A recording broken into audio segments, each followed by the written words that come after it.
Hello Gayesh once again, but today I'm going to do something a little different in this video in that I'm not going to go over all of the facial symptoms in Jennifer here. I'm going to talk only about thyroid issues and what can link them together. She has a lot of things going on which all really lead back to the pituitary and hypothalamus gland, but we're going to stick to the thyroid because to speak it in general terms, the Western medicine issues of thyroid, they test the thyroid stimulating hormone as an and that is what they use as an indicator, whether it's at high or low levels, to determine whether thyroidism is present. Uh, so anyway, we're going to go over Jennifer here and just show you the signs for you to look at in yourself, whether it be in your own mirror or whether it be you looking at somebody else who you're trying to help. When you go online and you go to places like WebMD or like, you'll see symptomology listed and a list of symptoms, but the symptoms that they discuss or they talk about are symptoms that will only occur when you're deep into a problem, when it becomes chronic or an acute issue. What I'm going to talk about is the first signs of thyroid issues. And Jennifer has a lot of them going on, so I'm going to jump right into it here, and I'm going to blow up this photo. Oh, that did work a little too easily. I'm just going to blow up this one eye. Get it in the middle of the screen here. And the first thing I want you to look at is the eyebrow. Generally speaking, an eyebrow will actually end about here. When you see them come all the way down and they're really almost even with the corner of the eye, they take this steep downward turn. That is a symptom or a sign of thyroid insufficiency. And since we're right here, let's go forward again, and you'll notice that her lower eyelid has very minimal amount of eyelashes. Again, another symptom of thyroid issues. Now, I spoke at the beginning of this video a little bit about the pituitary and the hypothalamus. Um, they're responsible for the production of thyroid stimulating hormone, and which really regulates the thyroid itself. But along with that, there are 8 other hormones that it produces. They support the ovaries, which a lot of people believe to be a sex organ, but are actually part of the endocrine system. They're actually glands. They are not organs at all, the ovaries. And they rely upon the pituitary gland as well to produce luteinizing hormone, and the other one is failing me right now, um, which are required. They're, I guess you call them a byproduct or precursor of estrogen and progesterone production. Um, but along with that, they also produce hormones for the adrenal cortex to aid in the production of cortisol, which is your body's natural steroid or anti-inflammatory. Um, so if the pituitary gland if there's plaque buildup within it, it's not producing optimally or overproducing, whether it's inflamed or there's many issues that can affect the production within the pituitary. Um, it's not feeding the other organs, the other glands. So if it's not feeding them properly, those are not going to work optimally as well.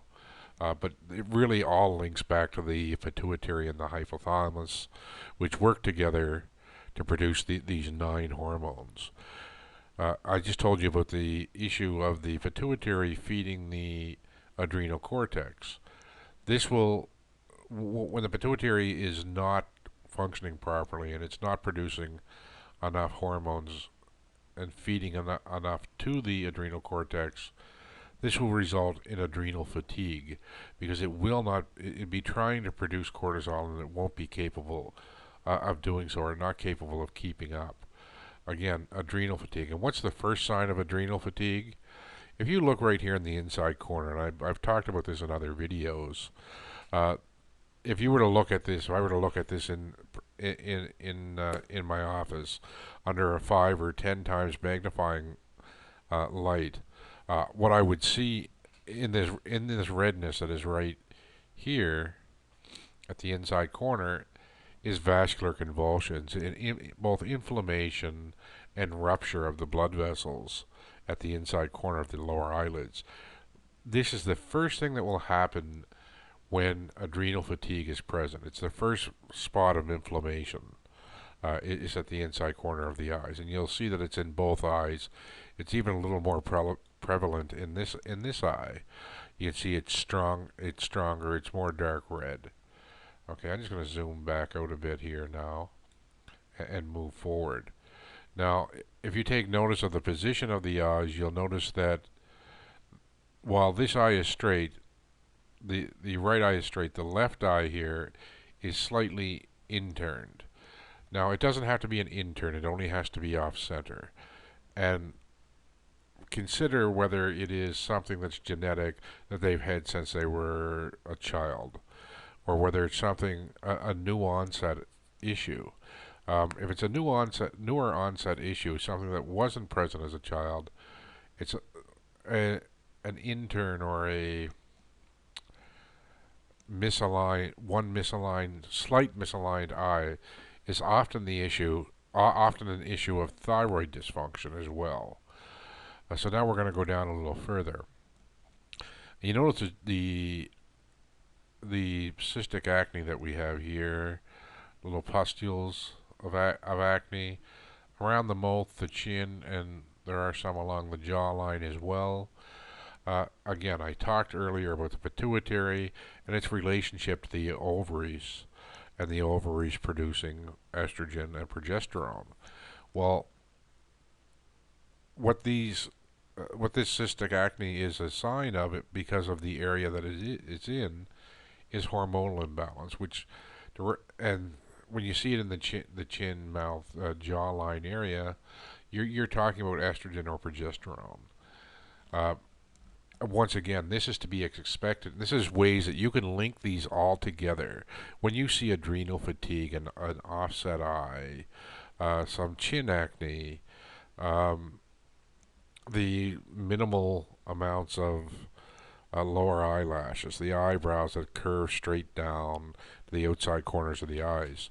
When you can actually begin to look and link these all together, you're getting a good feeling that something's not going right with their thyroid.